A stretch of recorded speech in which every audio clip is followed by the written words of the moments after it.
देखिए, पहले मीडिया भाइयों का बहुत बहुत शुक्रिया कि आपने छुट्टी के दिन, आज गांधी जयंती है और दशहरा है, आपने समय निकाला। सबसे पहली बात कि मैंने पार्टी क्यों बनाई, हम लोगों को क्या ज़रूरत थी, क्या कांग्रेस कमी कोई रख गया था, बीजेपी कोई कमी रख गया था, एनसी कमी रख गया था, पीडीपी कमी रख गया था या सीपीआई। मैं, जैसे आप जानते हैं, जब से इंटीग्रेशन हुआ है, जब से महाराजा ने, हरि सिंह जी ने इंटीग्रेशन किया है, जम्मू कश्मीर का इलाक़ किया हिंदुस्तान के साथ, तब से ये नासूर चलता आया है। और नासूर किसी बाहर वाले ने नहीं, अपने लोगों ने, जिनको हमने वोट दिया, चाहे वो कांग्रेस हो, चाहे वो बीजेपी हो, चाहे नेशनल कॉन्फ्रेंस हो, पीडीपी हो, सीपीआई हो, सब ने कश्मीर को जख्म दिया है, खंजर लगाया है।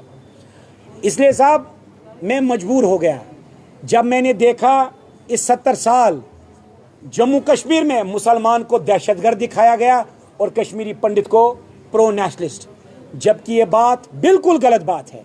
मैं मानता हूं 2-4-5% मुसलमान ने बंदूक उठाया, उनको सरकार देख ले या हम उनको देख लेंगे, लेकिन जो 90-95% मुसलमान हैं वो उतना ही सीधा साधा पक्का हिंदुस्तानी जितना मैं हूं। दूसरा, मैं ये भी मानता हूं बड़ी जिम्मेदारी के साथ कि 5-10% हिंदू में भी गलत लोग हैं जो आप और मुझ में तनाव लाते हैं और अपना गेम बनाते हैं। इसलिए साहब, मैंने कसम खाई थी कि मैं सियासत में नहीं आऊँगा। मैं बड़ा खुश था, मैं डॉक्टर हूँ, मेरे बिजनेसेस हैं, मेरे होटल्स हैं, मेरे डिपार्टमेंट स्टोर्स हैं, मेरे सब कुछ खुश से मैं बिल्कुल था। लेकिन 3 चीज़ों ने मेरी ज़िंदगी को बदला। एक, अक्टूबर 90 तक हमने कश्मीर नहीं छोड़ा। अक्टूबर 1990 में मेरे पिताजी रोशनलाल मावा जी को 4 गोलियां मारी। वो मेरी ज़िंदगी का सबसे बड़ा टर्न था, जब मैं 13 साल का था, जब मुझे अपना वतन छोड़ के जम्मू आना पड़ा। उसके बाद वतन का प्यार था, फिर वापस आते गए, जाते गए, आते गए। फिर साहब 2021 में मेरे ही बहन के हस्बैंड को, जीजा को, ML बिंद्रू, जो बिंद्रू केमिस्ट है, उसको शॉट डेड किया गया 5 अक्टूबर 2021 को। यहाँ से भी हमको, मेरी बहन को इनने रुस्वा कर दिया। उसके बाद भी हम नहीं भागे, न मेरी बहन भागी, न मैंने उसको भागने दिया।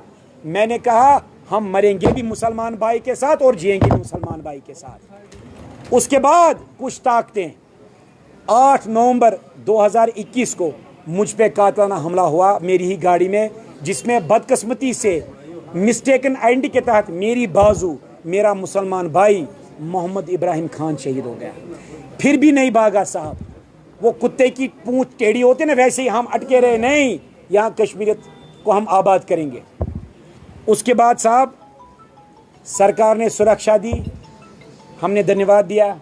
लेकिन उसी सरकार ने, क्योंकि हमने कश्मीर की बात की, हमने कश्मीरी पंडितों को वापस लाने की बात की, हमने मंदिर चोरी की बात की, तो इसी सरकार ने पिछले 4 महीने से 6 FIR दे दिए। और हाल तो ये हो गया साहब, मैं एयरपोर्ट जा रहा था, मेरी सिक्योरिटी मुझे छोड़ के एयरपोर्ट में अंदर गया, तो एयरपोर्ट में मुझे पकड़ के सेंट्रल जेल 2 दिन ला दिया। तो उस दिन मुझे समझ आया साहब, चाहे पाकिस्तान हो, चाहे यहाँ के रीजनल पार्टीज हों, या चाहे हिंदुस्तान की एजेंसीज हो, या रीजनल हिंदुस्तान की पार्टियां हो, ये सब लोग कश्मीर को छली करती हैं। इधर का ना, वो क्या कहते हैं, कशिर पड़ माश तुलान छत थवा तजी। मुझे लगता है ये बड़ा मैंडेटरी है कि हमें हक की आवाज़ उठाना, जो भी है, बनाना है। अब आप देखिए, जो रीजनल पार्टीज है, नेशनल कॉन्फ्रेंस, मैंने बड़ी जिम्मेदारी से, मैं आज फिर रिपीट करता हूँ, इन्होंने कहा भाई हम मर जाएंगे। कल उमर ने कहा इस्तीफा दे दूंगा, इस्तीफा ले लो, मगर बीजेपी के साथ इलाक़ नहीं करूंगा। मैं उसी उमर अब्दुल्ला को, उसी MP रूहुल्लाह साहब को, उसी MP जो है मियां अल्ताफ साहब को और इंजीनियर रशीद को कहना चाहता हूं, साहब क्या ये बात सच नहीं है, जब हाल ही में वाइस प्रेसिडेंट ऑफ इंडिया का इलेक्शन था, आप तीनों ने, रूहुल्लाह साहब ने, मियां अल्ताफ साहब ने और इंजीनियर रशीद ने बीजेपी कैंडिडेट CP राधाकृष्णा को वोट दिया। तो आप सियासत कुछ और प्रैक्टिकली कुछ और। इसलिए साहब मुझे लगा कि मुझे भी जेल ले लिया। बेचारा वो महराज मलिक को पीएसए, सोनू वांगचुक पीएसए, अब बचा कौन? अब हम सबको पकड़ के पीएसओ ले जाओ। अगर आपको ये ज़मीन चाहिए तो साहब हम खाली करने को तैयार हैं, आप सिर्फ हुक्मनामा जारी कर दो। मैं आपको वादा करता हूँ मेरी जितनी भी प्रॉपर्टीज़ है मैं चाबी डीसी साहब को दे दूंगा, वो कस्टोडियन है। और ये जो यूपी से आए हैं हमारे आदरणीय एलजी साहब को उनके घर तक मैं पहुंचा दूंगा। अगर वो बोलेंगे तो वो हाजीपुर में रहते हैं, वहाँ भी पहुंचा दूंगा। अगर आपको हमारी ज़मीन ही लेनी है तो साहब ले लो, हमें तशद्दुद नहीं करना है। हम 36 साल पीड़ित हो गए, छली हो गए, 70,000 मेरे मुसलमान भाई शहीद हो गए, 3,000 कश्मीरी पंडित भाई शहीद हो गए। किस लिए? हाल ही में ये हुर्रियत का जो ये बैठा है यासीन मलिक, JKLF कहता है कमांडर इन चीफ, उसने हलफनामा एफिडेविट दिया दिल्ली हाई कोर्ट में कि मैं IB के लिए काम करता था, IB के चक्कर में मैं पाकिस्तान गया हाफिज सईद से। तो कश्मीर को क्या मिला? धोखा, चाहे रीजनल पार्टी से, चाहे हुर्रियत से, चाहे पाकिस्तान से, चाहे पाकिस्तान के ISI से। और अब हमें पता अपने लोग जिसके साथ इलाज किया हिंदुस्तान, हमें हिंदुस्तान की एजेंसीज ने भी जख्म दिया, हिंदुस्तान के पुलिस वाले ने भी जख्म दिया, हमको सेंट्रल जेल पहुंचाया, PSA लगा। अब क्या बचा? इसलिए साहब हमें खुद मुख्तार होना है। तभी मैंने शुरुआत की यूनाइटेड पीपल्स पार्टी। यूनाइटेड का मतलब इकट्ठे होकर लोग आए, फॉर द पीपल और बाय द पीपल। हमने ये नहीं कहा फॉर द पॉलिटिशियन उसके बेटे के लिए, मैंने कहा गरीब, मजलूम, पीड़ित, आतंकवाद में फंसा, PSA में फंसा, ड्रग में फंसा, उन सबको एक होना है। तब जाके जो हमने आज़ादी का ख्वाब देखा था, जो हम बार बार कहते थे आई आज़ादी, किससे? गफलत से, गुर्बत से, आतंकवाद से, ड्रग एडिक्शन से, जो हमको शोषित करते हैं, उन सब से हमें आज़ादी चाहिए। ये हिंदुस्तान तय करे, हिंदुस्तान के हुक्मरान तय करे कि आपको कश्मीर और दिल्ली की दूरियां कम करनी है या फिर से ये जहर फैलाना है।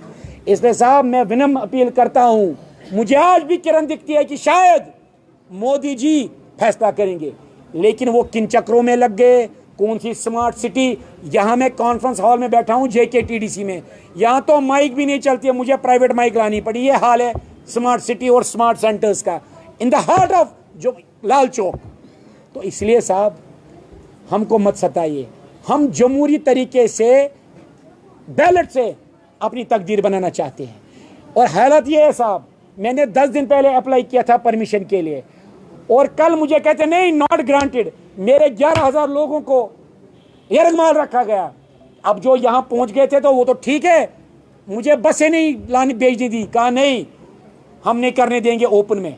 जब आप कहते हैं हालात ठीक हैं तो क्या तकलीफ है शेर कश्मीर पार्क में? इसलिए जो आप गला घोट रहे हैं मेन वॉइस का, उसको बंद करिए। और सबसे बड़ी बात, ये क्यों मैं बना रहा हूँ, क्योंकि मुझे लगता है दाएं देखो दिल्ली के एजेंट, राइट देखो पाकिस्तान के एजेंट, पीछे देखो ISI के, पीछे रॉ के, तो मैं यरगमाल हो चुका हूँ।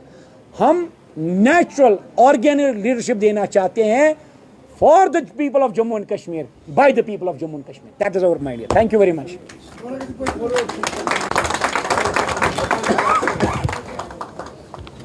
जी बताइए, जी बताइए ना।